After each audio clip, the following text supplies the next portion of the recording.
இந்த மாலை நேரம் எவ்வளவு அழகா இருக்கு. பச்சை கம்பளம் விரிச்ச மாதிரி பசும் புல்தரை காத்து கூட ஜில்லுன்னு வீசுது இல்ல? ஆமாமா, ஜில்லுன்னு வீசுது. நீலவானத்திலே நீண்டும் மேகக்கூட்டம். என் மனசை திருடின கள்ளி ஆட்டம். நான் கள்ளியா? ஆமா, என் மனசு திருடின கள்ளி இல்ல. ரமா, நீ ஒரு வாசனை நுகராத புஷ்பம், வானத்து புதுநிலம், வண்ட ஓவியம், என் இதயத்து இன்ப ஜோதி, சிற்பியின் கைப்படாத உயிர்ச்சிலை, ஜீவ கீதம், ஆசை வெள்ளம், இன்னும் இன்னும். சத்த கோமாளி மாதிரி அடிச்சுக்கிட்டே போறீங்களே, உங்களுக்கு எப்பவும் கிண்டலும் கேலியும் தான். கொஞ்சமாவது சீரியஸ் வேண்டாம்.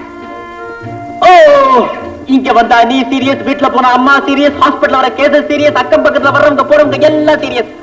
ஆக மொத்தம் என் பொசிஷனே சீரியஸ். ஏன்? அம்மா எனக்கு நோட்டீஸ் விட்டுருக்காங்க. நோட்டீஸா? எதுக்கு? கல்யாணத்துக்கு. செஞ்சுக்கங்களேன். ஐ அம் ரெடி. ஆனா அம்மா எனக்கு வேற இடத்துல பொண்ணு பாக்குறாங்க. உங்க அம்மா கிட்ட நீங்க ஒண்ணுமே சொல்லலையா? ஆமா, எங்க அம்மா இன்னொரு பெண்ணை பார்த்து முடிவு செய்யறதுக்கு முன்னாடி அவங்க ஒன்ன பார்த்தா நல்லதுன்னு நான் நினைக்கிறேன். ஆனந்த், உங்க அம்மாவுக்கு என்ன பிடிக்கலன்னா? ஆமா, எங்க அம்மாவுக்கு உன்னை பிடிக்கலன்னா ப்ராப்ளம் ரொம்ப சிம்பிள். எங்க அம்மாவுக்கு பிடிச்ச பெண்ணையே நான் கல்யாணம் பண்ணிக்க வேண்டியதான். அப்படின்னா எதுக்கு வந்தீங்க? ஏன் வந்தீங்க? உன்னை காதலிக்க வந்தேன். காதலிக்கனா கல்யாணத்துக்கு வேற ஒருத்தியா? அதுல என்ன தப்பு? ஐயோ கோவமா? ஆல் ரைட், உன்னை கல்யாணம் பண்ணிக்கிறேன், வேறொருத்தியை காதலிக்கிறேன். இதுக்கும் கோவமா? இப்படி செய்யட்டுமா? உன்னை காதலிக்கிறேன், உன்னையே கல்யாணம் பண்ணிக்கிறேன்.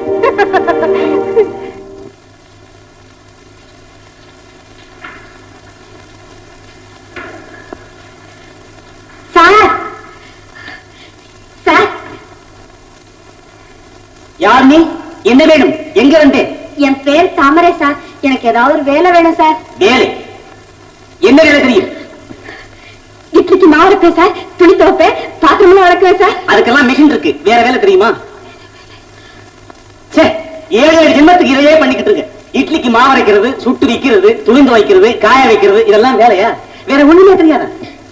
சார் சார், நீங்க என்ன வேலை சொன்னாலும் கேட்கிறேன் சார். வேலை இல்லைன்னு மட்டும் சொல்லிடாதீங்க சார். வயசான எங்க அப்பாவை நான் தான் சார் காப்பாத்தணும். ஐயோ பாவம், உன்னை பார்க்க ரொம்ப பரிதாபமா இருக்கு. ஒய்ஃப் வேலை இருக்கு, பரவாயில்லையா? ஒய்ஃபா? ஏ, ஒய்ஃப்னா என்ன? இது டாக்டர் வீடு. டாக்டருக்கு நர்ஸுக்கு எடுபடி வேலை பண்றது, அதுக்கு பேரு மிட் ஒய்ஃப்.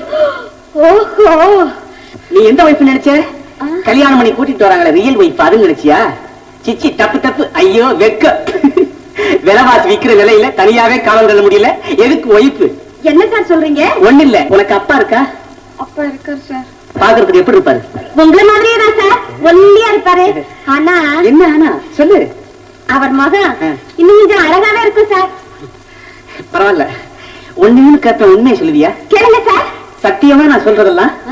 சத்தியமா நான் சொல்றதெல்லாம் அதே சொல்லு. சத்தியமா நான் சொல்றதெல்லாம் உண்மையை தவிர பொய்யொன்றும் இல்லை. பொய்யொன்றும் இல்லை. இது சத்தியம். இது சத்தியம். இது சத்தியம். சத்தியம். சத்தியம். சத்தியம். உனக்கு என்ன வயசாச்சு? என்ன சொல்லு? 17 சார். சத்தியம் இருக்கே, உண்மையை சொல்லு. 17 தான் சார். என்னை விட கம்மிதான். ஒரு கேள்வி கேட்க மறந்துட்டேன், உனக்கு கல்யாணம் ஆயிடுச்சா? என்ன இல்ல சார். பரவாயில்ல. உங்க வீடு எங்க இருக்கு? பக்கத்துல தான் சார். பக்கத்துலயா? நான் இங்க நின்னு பார்த்தா நீ நிக்கிறது தெரியுமா? ஓ, நல்லா தெரியுமே. இன்னைக்கு கூட நான் அங்க இருந்து உங்களை பார்த்துட்டு தான் சார் வந்தேன். நீ முதல்ல பாத்துட்டியா? முந்திட்ட சார்.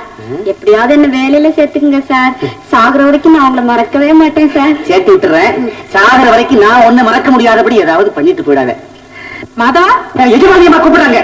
நீ நாளைக்கு வா, எல்லாம் நான் பாத்துக்கிறேன். எஜமானி அம்மாவா? எடுமுடி. இருக்கட்டும் இருக்கட்டும், வேலையில சேர்ந்துக்குவோம், அப்புறமா பேசிக்கலாம்.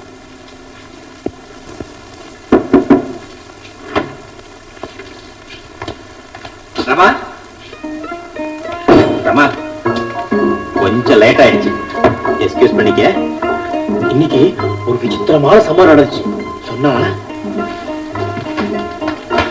பள்ளி சரியா போச்சு. உனக்கு என்ன கோவமா?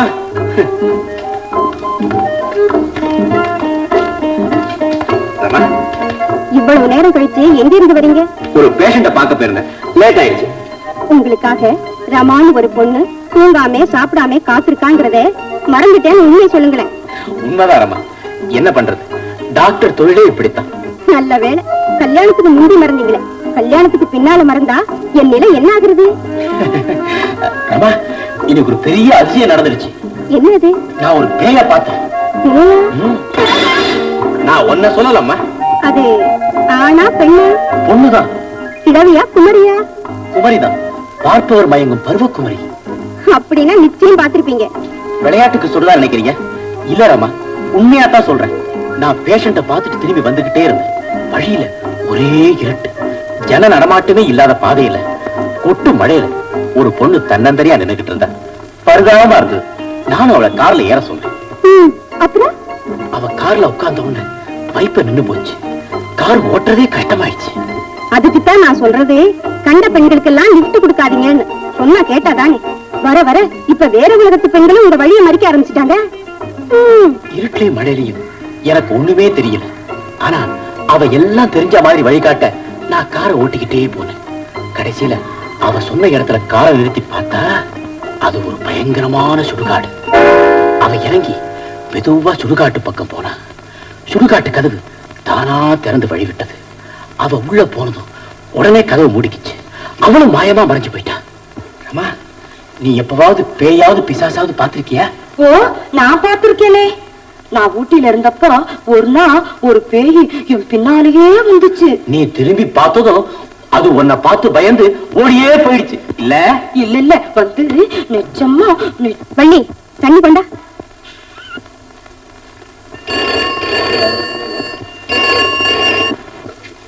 ஹலோ, டாக்டர் சார், உங்களுக்கு பேய் வந்திருக்கு. இல்ல, போன் வந்திருக்கு.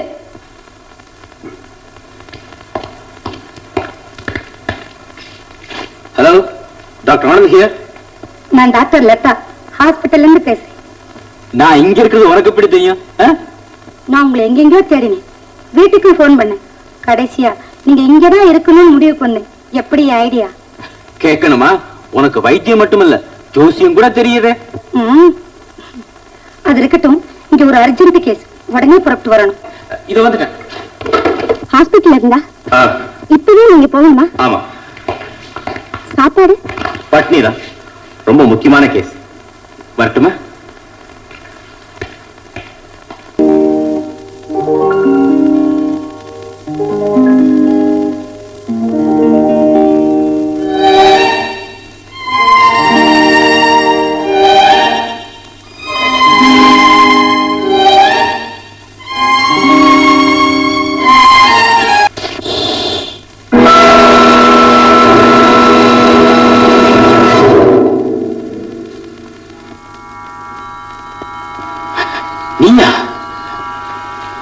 நான் தான். இங்க எதுக்காக வந்த? உங்களை அழைச்சுக்கிட்டு போக. எங்க? மனிதர்கள் நடமாட்டம் இல்லாத அமைதியான இடத்துக்கு. ஏன்? உங்களோட கொஞ்ச நேரம் மனம் விட்டு தனியா பேசுறதுக்கு. அத வீட்டுல எப்பவாவது நீங்க என்கிட்ட அன்பா ஒரு வார்த்தை பேசிருக்கீங்களா? இல்ல பேசத்தான் அனுமதிச்சிருக்கீங்களா? அங்க எனக்கு கிடைச்சதெல்லாம் உங்க கோபமும் வெறுப்பும் தானே. அதனாலதான் இவ்வளவு தூரம் உங்களை தேடி வந்தேன். ஓ, முறையிட வந்திருக்கிய? அந்த அளவுக்கு உரிமை எனக்கு என்னைக்காவது கொடுத்திருக்கீங்களா என்ன? என்னோட வாங்க. சந்தியா, வா, வீட்டுக்கு போகலாம். இனிமே அந்த வீட்டுல உனக்கு ஒரு குறையும் இருக்காது. இப்போதைக்கு நான் வீட்டுக்கு போக விரும்பல. இன்னைக்கு நான் ஒரு சுதந்திர பறவையா வானவெளியில சிறுகடிச்சு பறக்க விரும்புறேன். திறந்த வெளியில உங்களோட மனம் திறந்து பேச தனிமையை தேடி வந்திருக்கேன். என்னோட வாங்க.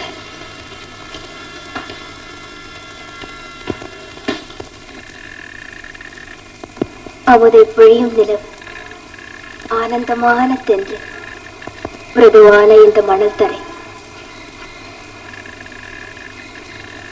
என்னை பிடிக்காதது போலவே இதெல்லாம் கூட உங்களுக்கு பிடிக்கலையா? இதெல்லாம் இருக்கட்டும். நாம எதுக்காக இங்க வந்திருக்கோம்? என் வாழ்க்கை பிரச்சனைக்கு விடை காண்பதற்கு. நீ என்ன சொல்ற? உங்களுக்கு தெரியாது. பரிதாபத்துக்குரிய ஒரு ஜீவன் ஜன்ம ஜன்மங்களாக உங்களை தேடி அலைந்து கொண்டே இருக்கிறது. இருள் நிறைந்த இந்த உலகில் நீங்க அப்போதெல்லாம் அதன் பிடியிலிருந்து விலகி அந்த பேதையின் ஆசைகளை நிராகரித்திருக்கிறீர்கள். நீ சொல்றது உண்மை. யுக யுகாந்திரமாக உங்களையே அடைய விரும்பும் அந்த ஆசைகள் இப்போது பெண் உருவத்தில் வந்திருப்பது உங்களுக்கு தெரியவில்லை? பெண் உருவத்திலா? ஆம். என் உருவத்தில். உங்களை அடைந்தும் அடைய முடியாத அபாகியவதி நான் தான். கட்டிய கணவன் அருகிலிருந்தும் தொட்டு மகிழ முடியாத அந்த துரதிருஷ்டசாலி நானேதான். சந்தியா, நான் உன்னை நெருங்க முயற்சிக்கும் போதெல்லாம் என் கால்களை யாரோ கட்டி போடுவது போன்ற ஒரு பிரமை. உன்னை தொட்டு மகிழ விரும்பும் போதெல்லாம் ஏனோ என் கைகள் செயலற்று நின்று விடுகின்றன. உன் பேரழகை கண்டு மகிழ நினைக்கும் போதெல்லாம் உனக்கும் எனக்கும் இடையே ஏதோ ஒரு மாயத்திரை தடையாக இருந்து கொண்டே இருக்கிறது. இது என் துர்பாகியம் இல்லாம வேற என்னவா இருக்க முடியும்? சந்தியா, நான் என்ன செய்யறது என்ன செய்யக்கூடாதுங்கிறதே எனக்கு தெரியல. ஒரே குழப்பமா இருக்கு. குழப்பம் தீர வழி இருக்கு. உங்க இதயபூர்வமான அன்புக்கு ஏங்கும் இந்த அபலையின் விழிகளை பாருங்கள். ஓய்வில்லாமல் துடித்துக் கொண்டிருக்கும் என் இதய தாபத்தை தீருங்கள்.